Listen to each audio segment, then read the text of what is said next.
Tension continues to grip Manipur's Churachandpur and neighbouring Kangpokpi district even as traffic was allowed to resume on Saturday morning.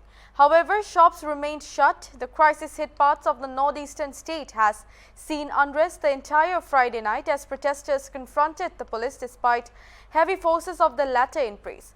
Mobs reportedly burnt the forest range office at Churachandpur and similar simmering tension and street protests emerged in at least another prominent Kuki-inhabited district, Kangpokpi.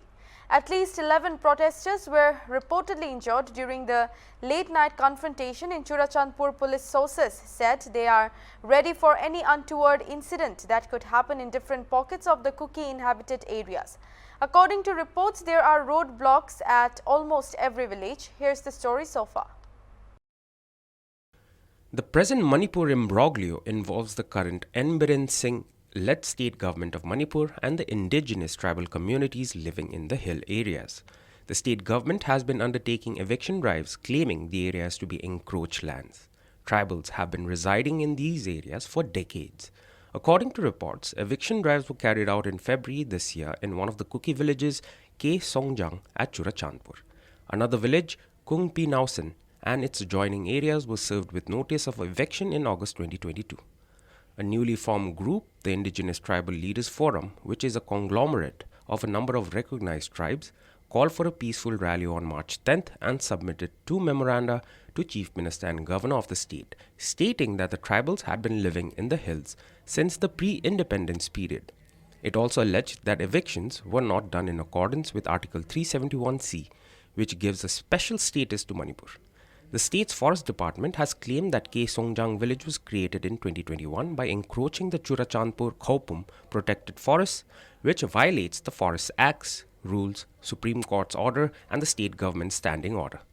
The ITLF has however said that there is no protected forest as claimed by the Forest Department.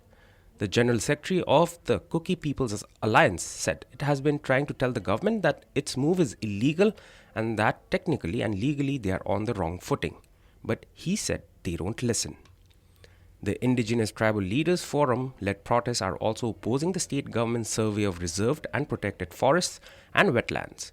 The government is conducting a land survey at Khaupum Reserve Forest, which is being opposed by several organizations who are alleging that it is being done without the consent of the village authorities in concern. However, the government decided to go ahead with the survey. About 2 weeks ago, the government demolished 3 churches in Imphal district, claiming that they were built at government-owned land at tribal colony in Imphal.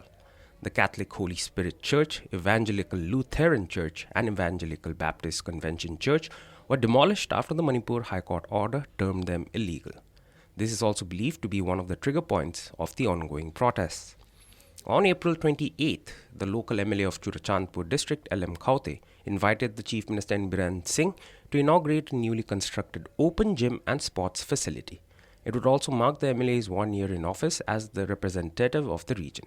Ahead of the CM's visit, the ITLF meanwhile called for an 8-hour shutdown to demonstrate its opposition against the government's move, pertaining to reserve forest, eviction, demolition of churches and survey, and asking the government to follow procedures and consult with the Hill Area Council, where the hill areas are concerned, as well as take the ground level elected bodies into confidence. The shutdown went peacefully at 4 p.m. However, the situation turned rough late in the evening when unidentified persons set the open gym on fire, following which many leaders were arrested by the police. This triggered more protests and many resorted to violence.